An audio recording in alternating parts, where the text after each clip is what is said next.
Let your plans be dark and impenetrable as night, and when you move, fall like a thunderbolt. The supreme art of war is to subdue the enemy without fighting. It is more important to outthink your enemy than to outfight him.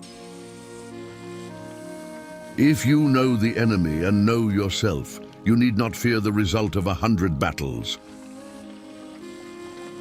In the midst of chaos, there is also opportunity. Victory comes from finding opportunities in problems. If you are strong, appear weak, but if you are weak, appear strong. Strategy without tactics is the slowest route to victory. Tactics without strategy is the noise before defeat. Those who are victorious plan effectively and change decisively. They are like a great river that maintains its course but adjusts its flow. Great results can be achieved with small forces. Attack him where he is unprepared. Appear where you are not expected. One need not destroy one's enemy. One need only destroy his willingness to engage. In warfare, there are no constant conditions. He who can modify his tactics in relation to his opponent will succeed and win. Keep your friends close and your enemies even closer. Sweat more during peace, bleed less during war. Regard your soldiers as your children, and they will follow you into the deepest valleys. Look upon them as your own beloved sons, and they will stand by you even unto death. Swift as the wind, quiet as the forest, conquer like the fire, steady as the mountain. Victorious warriors win first and then go to war, while defeated warriors go to war first and then seek to win.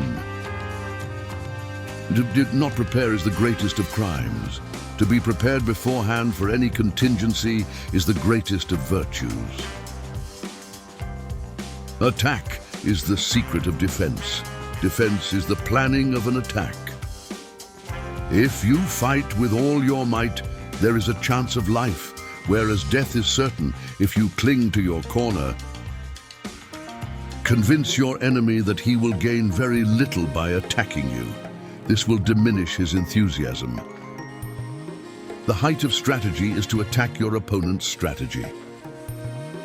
To know your enemy, you must become your enemy. The peak efficiency of knowledge and strategy is to make conflict unnecessary. He who wishes to fight must first count the cost. He who knows his enemy and himself well will not be defeated easily. Hold out baits to entice the enemy. Feign disorder and crush him. If it is to your advantage, make a forward move. If not, stay where you are. He will win who knows when to fight and when not to fight. Unless you enter the tiger's lair, you cannot get hold of the tiger's cubs.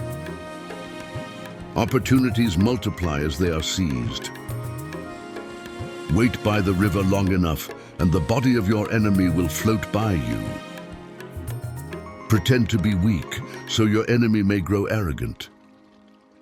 Attack the enemy's strategy.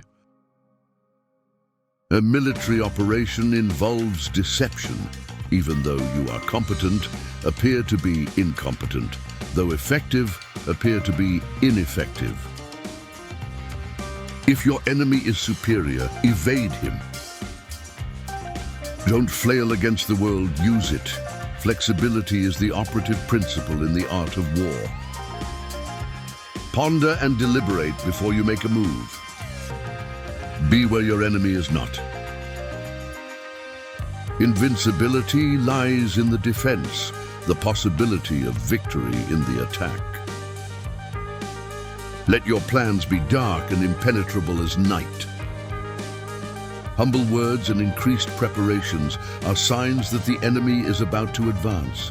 Violent language and driving forward as if to the attack are signs that he will retreat. Ultimate excellence lies not in winning every battle, but in defeating the enemy without ever fighting. First, learn to become invincible, then wait for your enemy's moment of vulnerability. Do not engage an enemy more powerful than you. And if it is unavoidable and you do have to engage, then make sure you engage it on your terms, not on your enemy's terms. If you know both yourself and your enemy, you can win 100 battles without a single loss. Be subtle, and use your spies for every kind of business. If the enemy leaves a door open, you must rush in.